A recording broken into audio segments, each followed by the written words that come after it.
नमस्ते दोस्तों। अच्छे वक्त की कीमत तभी पता चलती है जब इंसान बुरे दिनों का सामना करता है। वही स्टूडेंट्स को अच्छे दिनों का कीमत पता चलता है जो विकट परिस्थितियों से निकलकर अपनी सारी समस्याओं को दूर करते हुए अपने लक्ष्य को प्राप्त करने में सफल होता है। उसका जो नज़रिया होता है सफलता के बाद, वो एक डाउन टू अर्थ व्यक्ति होता है जो प्रयास करता है कि वो जो समस्या झेला है उसे कोई दूसरा न झेले। ठीक है, तो इसी के साथ आज का हम लोग डिस्कशन शुरू कर लेते हैं। आज का डेट है 29 अप्रैल 2024 और अभी हम डिस्कस करेंगे द हिंदू के कुछ इंपॉर्टेंट आर्टिकल्स हिंदी में, जिसमें पहला आर्टिकल हम लोग डिस्कस करेंगे आरबीआई से संबंधित। आरबीआई ने अभी हाल ही में जो है नवीनतम मौद्रिक नीति रिपोर्ट प्रस्तुत की है। इसमें मुख्यतः जो है आरबीआई के द्वारा जहाँ ध्यान दिया गया है जो है वर्तमान समय में विकट परिस्थितियां देखी जा रही है मौसम से संबंधित।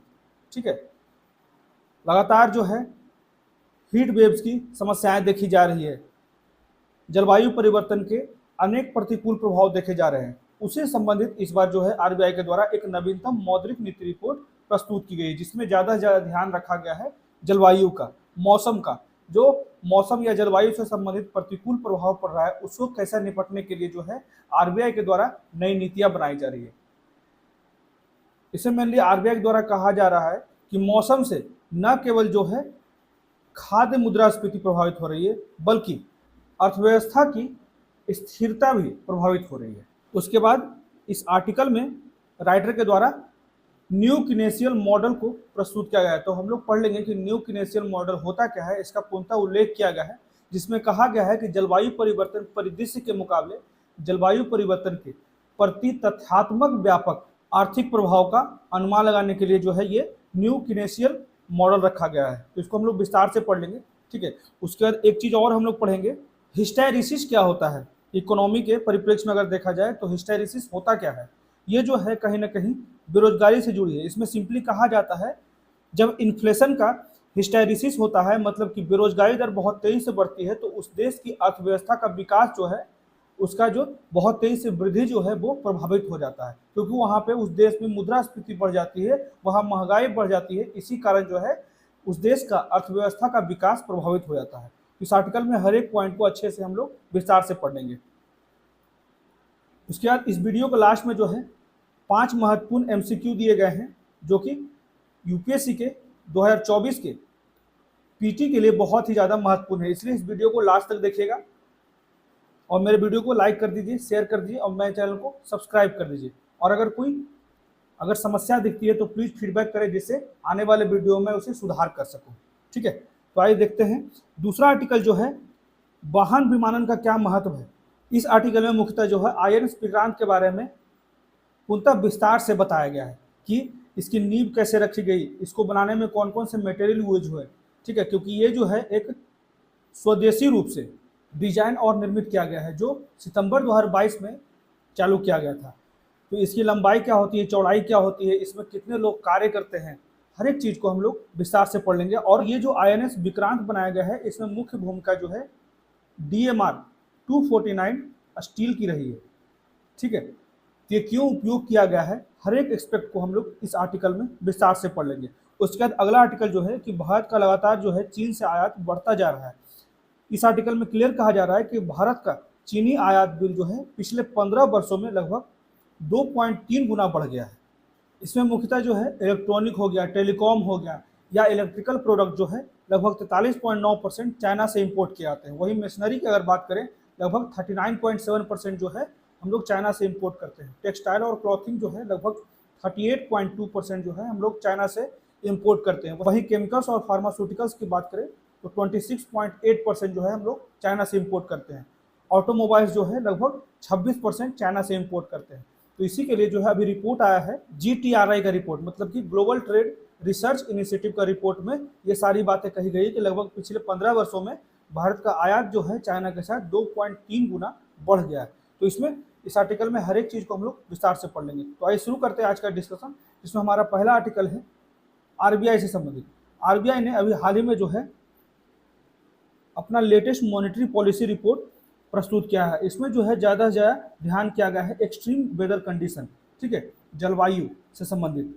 मौसम का जो प्रतिकूल प्रभाव पड़ रहा है, जिसके कारण बारिश नहीं हो रही है, उसके कारण कृषि पे भी बहुत ज़्यादा प्रतिकूल प्रभाव पड़ रहा है। इसी के लिए जो है एक नए तरीके से आरबीआई के द्वारा इसका समाधान ढूंढने का प्रयास किया गया है। इसीलिए कहा जाता है इसमें कि आरबीआई की नवीनतम मौद्रिक नीति रिपोर्ट जो है, इसमें उल्लेख किया गया है चरम मौसम की घटनाओं और जलवायु से संबंधित प्रतिकूल प्रभाव को ज़्यादा ज़्यादा प्रधानता दिया गया है, जो न केवल खाद्य मुद्रास्फीति को प्रभावित करता है बल्कि संभावित रूप से इन्फ्लेशन को भी प्रभावित करता है, मुद्रास्फीति को भी प्रभावित करता है। ठीक है, इसी में जो है इंटरेस्ट रेट भी बढ़ जाता है, ब्याज की प्राकृतिक दर पर भी व्यापक प्रभाव पड़ता है, जिससे अर्थव्यवस्था की वित्तीय स्थिरता प्रभावित हो जाती है।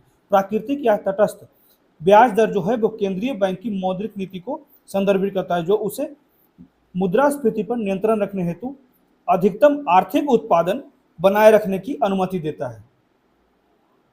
इसी में बात किया जा रहा है राइटर के द्वारा न्यू कीनेशियन मॉडल। ये क्या होता है? तो इसमें मुख्यतः कहा जाता है जो एक भौतिक जलवायु जोखिम क्षति फंक्शन का उपयोग करता है, जो जलवायु परिवर्तन परिदृश्यों के मुकाबले जलवायु परिवर्तन के प्रति तथ्यात्मक व्यापक आर्थिक प्रभाव का भी अनुमान लगाने के लिए ये किया जाता है न्यू कीनेशियन मॉडल। ठीक है, जो जलवायु परिवर्तन से संबंधित समस्याएं उत्पन्न हो जाती है, जो आर्थिक प्रभाव उत्पन्न करता है, उसके लिए भी ये जो है न्यू कीनेशियन मॉडल प्रस्तुत किए जाते हैं।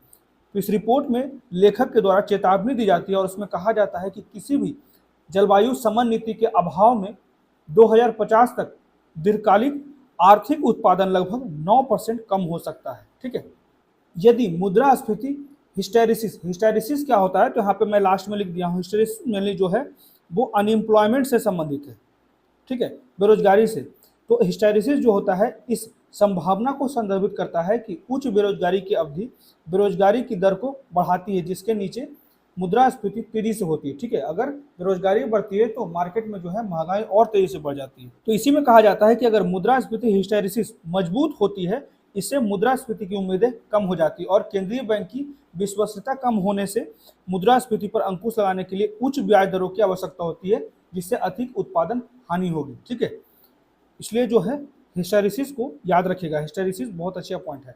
तो जलवायु जोखिम और टिकाऊ वित्त पर अपने जुलाई 2022 के चर्चा पत्र के साथ शुरुआत करते हुए आरबीआई ने हरित अर्थव्यवस्था में परिवर्तन को संबोधित करने के लिए एक वृद्धिशील प्रगति की है। यहाँ तक कि यह स्वीकार करते हुए भी कहा गया है कि भारत को 2070 तक अपनी शुद्ध शून्य महत्वाकांक्षाओं नेट जीरो कार्बन इमिशन के लक्ष्य को प्राप्त करने के लिए $17 ट्रिलियन की और आवश्यकता होगी। ठीक है, $17 ट्रिलियन से अधिक की आवश्यकता है अगर भारत को 2070 तक नेट जीरो कार्बन इमिशन तक पहुंचना है। ठीक है, तो विदेशी सहायता क्या क्या प्राप्त हो रहा है?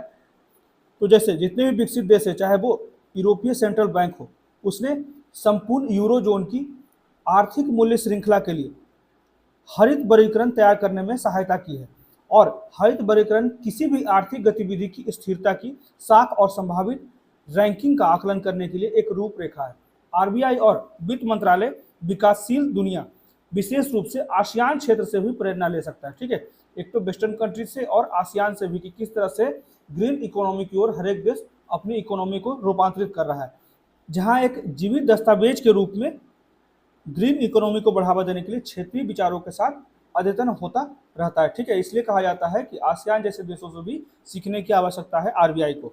जबकि 16,000 करोड़ रुपए मूल्य के सॉवरेन ग्रीन बॉन्ड जारी किए गए। ये मेनली जो है ज़्यादा से ज़्यादा एफडीआई को अट्रैक्ट करने के लिए, जितने भी ग्रीन प्रोजेक्ट चलाए जा रहे हैं उसमें ज़्यादा से ज़्यादा विदेशी निवेश को अट्रैक्ट करने के लिए इस तरह का सॉवरेन ग्रीन बॉन्ड जारी किया जाता है। ठीक है, जिससे कि विदेशी संस्थागत निवेशकों को भविष्य की हरित सरकारी प्रतिभूतियों में भाग लेने की अनुमति देकर संसाधन पूल का विस्तार करना स्वागत योग्य कदम है। आरबीआई को आर्थिक पर मात्रात्मक और गुणात्मक प्रभाव जो है वो जलवायु परिवर्तन के कारण वित्तीय स्थिरता पर गहन मूल्यांकन करना चाहिए।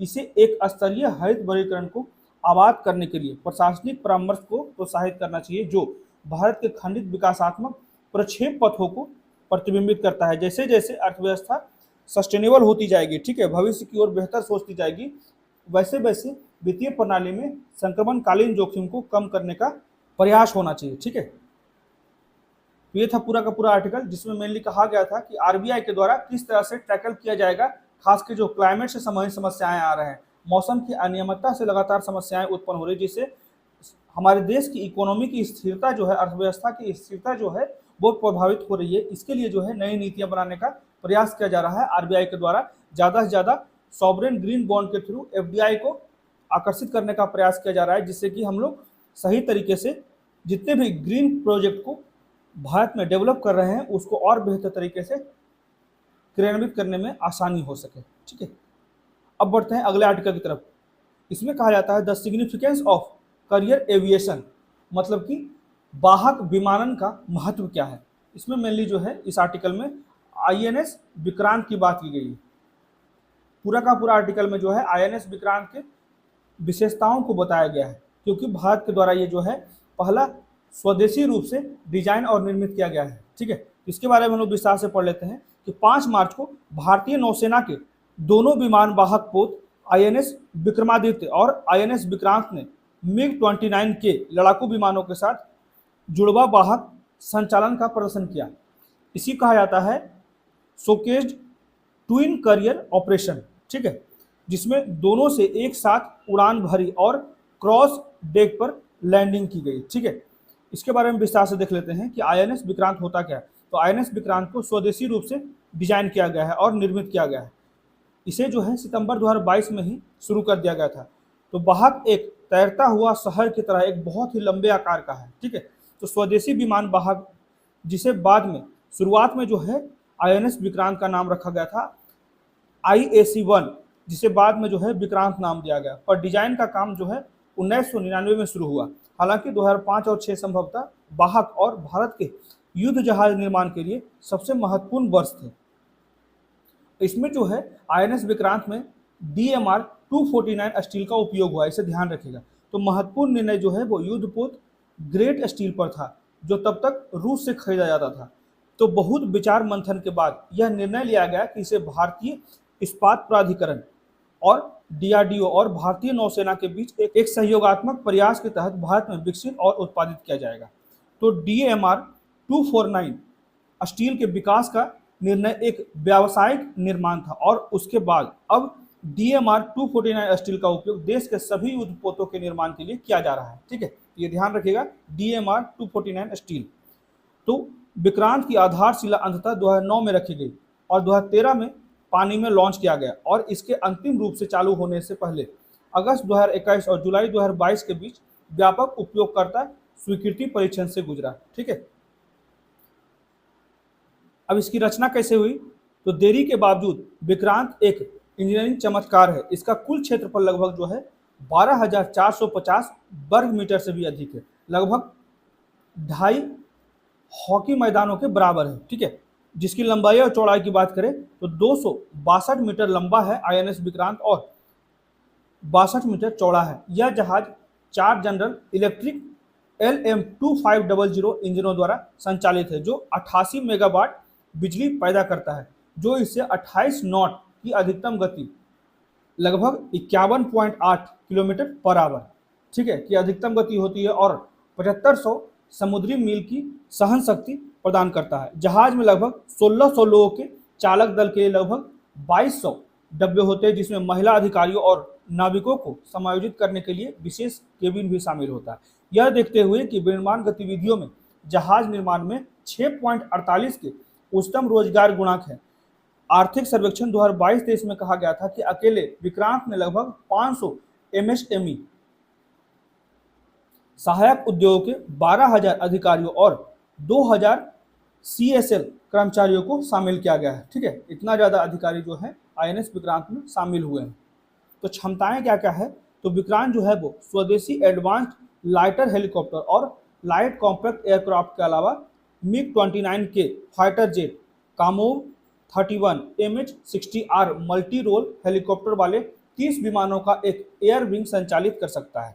यह विमान को लॉन्च करने और पुनर्प्राप्ति करने के लिए स्टॉवर, याद रखिएगा स्टॉवर, short take off but arrested recovery पद्धति का उपयोग करता है। स्टॉवर याद रखिएगा, ठीक है, जिसके लिए यह विमान जो है वो लॉन्च करने के लिए स्की जंप और उनकी पुनर्प्राप्ति के लिए 3 अरेस्ट वायर से सुसज्जित होता है, जिससे कि जल्द से जल्द जो है जो भी फ्लाइट वापस आते हैं वहां पे आईएनएस विक्रांत में उसके लिए उपयोग किया जाता है। ठीक है, 3 अरेस्टर वायर से सुसज्जित होता है। ठीक है, तो खराब मौसम और रात के संचालन में भी सहायता के लिए उड़ान डेक में एक स्वतंत्र प्रकाश व्यवस्था होता है। ठीक है, और भी कुछ क्षमताओं को देख लेते हैं आईएनएस विक्रांत की, जिसमें कहा जाता है कि 250 किलोमीटर प्रति घंटे से ज्यादा की रफ्तार वाला विमान महज 2 से 3 सेकंड में 90 मीटर की दूरी पर ही रुक जाता है, वो जो 3 अरेस्टर वायर के कारण। ठीक है, तो विक्रमादित्य सहित पिछले वाहनों की तुलना में विक्रांत में बड़ा डेक स्थान और स्पष्ट रूप से बड़े हॉलवे हैं जो समान आकार के हैं, जबकि वर्तमान विक्रांत देश में निर्मित पहला वाहन था। भारत में परिचालन वाहन का एक लंबा इतिहास रहा है। तत्कालीन 19,500 टन वजनी, मतलब कि इतने वजन का जो है आईएनएस विक्रांत है, जो यूके से खरीदा गया भारत का पहला वाहन था, जो 1961 में आया और 1971 के युद्ध में महत्वपूर्ण भूमिका भी निभाया। इसके बाद 1987 में 28,700 टन वजनी आईएनएस विराट को शामिल किया गया, जो पूर्व में एचएमएस हर्मिश की ब्रिटेन से था। ठीक है, तो रूस से खरीदा गया और 2013 में कमीशन किया गया आईएनएस विक्रमादित्य भारत का तीसरा वाहक है।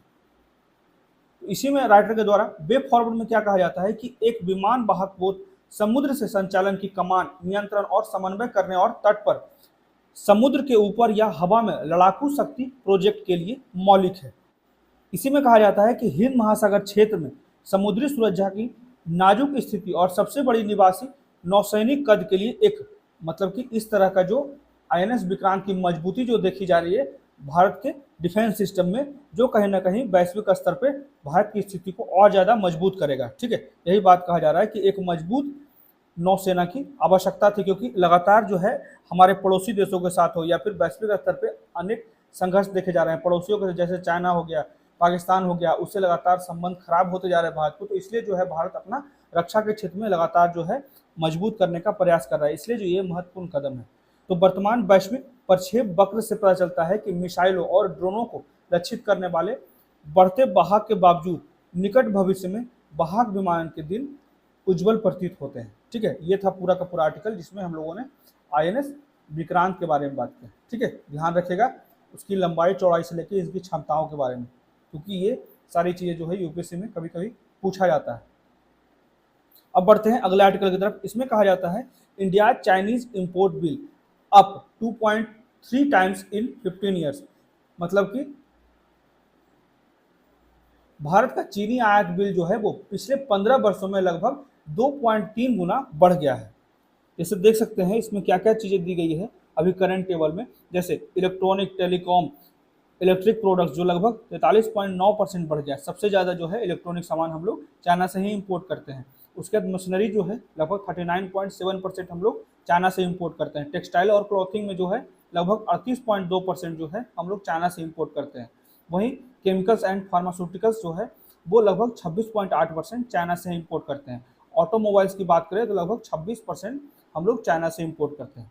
ये जो डेटा है GTRI का है, मतलब कि ग्लोबल ट्रेड रिसर्च इनिशिएटिव, उसी की रिपोर्ट में अभी कहा गया है कि भारत का जो है चाइना से इंपोर्ट लगातार 2.3 गुना बढ़ गया है पिछले 15 वर्षों में।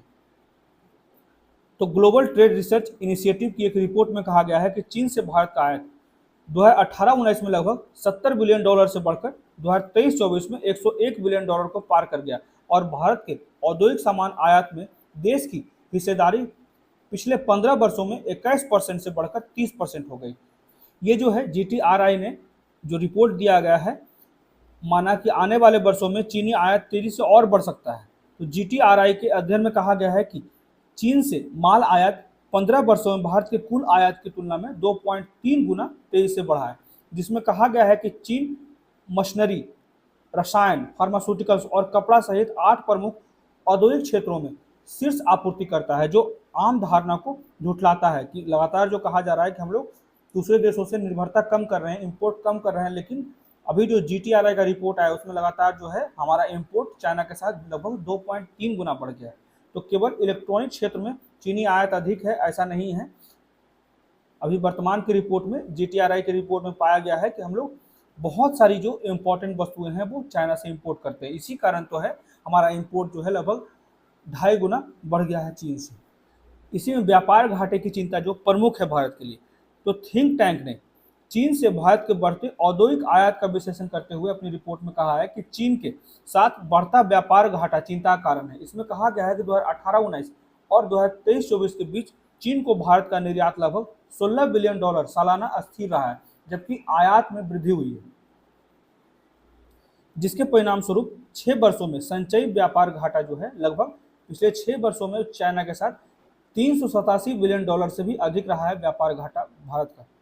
तो इसी महीने की शुरुआत में जो कॉमर्स मिनिस्ट्री है उसने कहा है कि पिछले साल चीन को भारत के निर्यात में देश में भेजी गई कुल 161 वस्तुओं में से 90 प्रमुख वस्तुओं में वृद्धि हुई है।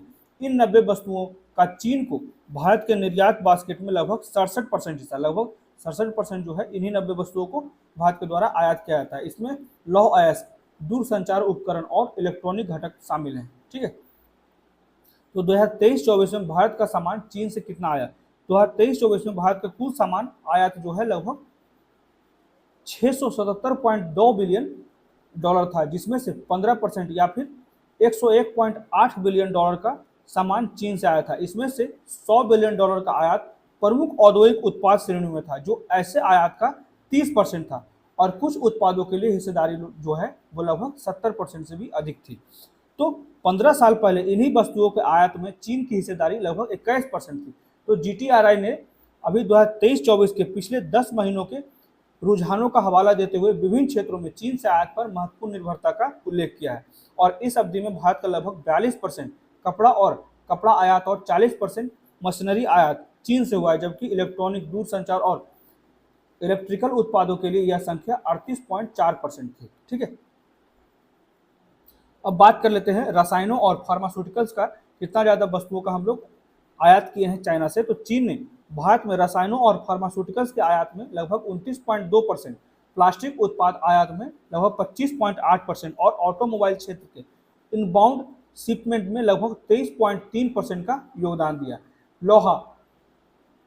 लौह, इस्पात और आधार वस्तुओं के आयात के मामले में चीन पर कम निर्भरता देखी गई है। ठीक है, लगातार जो है भारत लोहा, इस्पात और आधार वस्तुओं के आयात में कमी की है, जिसमें राज्य से आने वाले प्रवाह का केवल 17.6% हिस्सा था। तो इस निर्भरता के रणनीतिक निहितार्थ बहुत ही गहरे हैं, और न ये ध्यान रखिएगा, ये पॉइंट बहुत ही इंपॉर्टेंट है, खासकर जब चीन के साथ हमारे संबंध की बात हो रही हो। ठीक है, क्योंकि कहीं ना कहीं व्यापार घाटा और लगातार जो आयात बढ़ता हुआ भारत के द्वारा चीन से, ये रणनीतिक निहितार्थ को और गहरा कर रहा है, और न केवल आर्थिक बल्कि राष्ट्रीय सुरक्षा आयाम को भी प्रभावित कर रहा है। तो अध्ययन में कहा गया है कि भारत की आयात रणनीतियों के पुनर्मूल्यांकन पर विचार करते हुए इसमें कहा गया है कि यह न केवल आर्थिक जोखिमों को कम करने के लिए बल्कि घरेलू उद्योग को बढ़ावा देने और एकल देश के आयात पर निर्भरता को कम करने के लिए भी जरूरी है। इसलिए जो है इस तरह के रिपोर्ट बहुत ही इंपॉर्टेंट होते हैं, जो सच्चाई को बताते हैं कि इंडिया का इंपोर्ट कितना हो रहा है। इसके लिए लगातार जो है सरकार सही कदम उठाए, जिससे कि हम लोग दूसरे देश पे अपनी निर्भरता को कम कर सकें। ठीक है, अब देख लेते हैं कुछ महत्वपूर्ण क्वेश्चन जो कि करेंट अफेयर से रिलेटेड है। जिसमें पहला क्वेश्चन है मराकेश समझौता। ये ध्यान रखिएगा, मराकेश समझौता के बारे में निम्नलिखित कथनों पर विचार करें। जिसमें पहला स्टेटमेंट है विश्व संसाधन संस्थान, इसी को कहा जाता है वर्ल्ड रिसोर्स इंस्टीट्यूट, की स्थापना के लिए 1986 में इस पर हस्ताक्षर किए गए थे। और दूसरा स्टेटमेंट यह मुख्य रूप से पर्यावरण संरक्षण पर केंद्रित है। तो कितने कथन सही हैं? इसमें जो है एक भी कथन सही नहीं है। इसको हम लोग विस्तार से देख लेते हैं कि मराकेश समझौता, जिसे WTO, ये ध्यान रखिएगा, WTO की स्थापना करने वाले समझौता के रूप में भी जाना जाता है। इस पर 15 अप्रैल 1994 को 123 देशों द्वारा मराकेश मतलब कि मोरक्को में हस्ताक्षर किए गए थे। यह समझौता WTO की संरचना, ये ध्यान रखिएगा, यह समझौता क्यों हुआ था, इसके उद्देश्य क्या है। ठीक है, यह समझौता WTO की संरचना, कार्यों और दायरे को परिभाषित करता है, और टैरिफ और व्यापार पर सामान्य समझौते के तहत बातचीत किए गए समझौतों और उरुग्वे दौरों के दौरान संपन्न समझौतों को भी शामिल करता है। ठीक है, तो नाम याद रखिएगा, मराकेश समझौता। WTO आधिकारिक तौर पर 1 जनवरी 1995 को अस्तित्व में आया था। अब बढ़ते हैं अगले क्वेश्चन की ओर।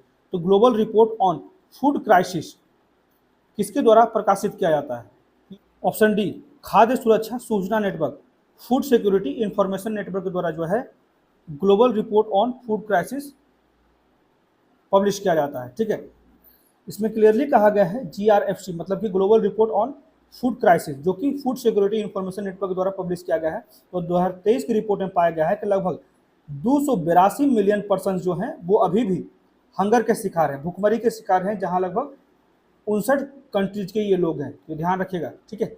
उसके बाद अगला क्वेश्चन है, towards a regenerative blue economy mapping the blue economy निम्नलिखित में से किसके द्वारा प्रकाशित किया जाता है? ये जो है IUCN के द्वारा, ठीक है, ये ध्यान रखिएगा, IUCN के द्वारा ही जो है towards a regenerative blue economy mapping the blue economy प्रकाशित किया जाता है। इसी को हम लोग विस्तार से देख लेते हैं कि IUCN ने towards a regenerative blue economy mapping the blue economy शीर्षक से एक रिपोर्ट जारी किया गया।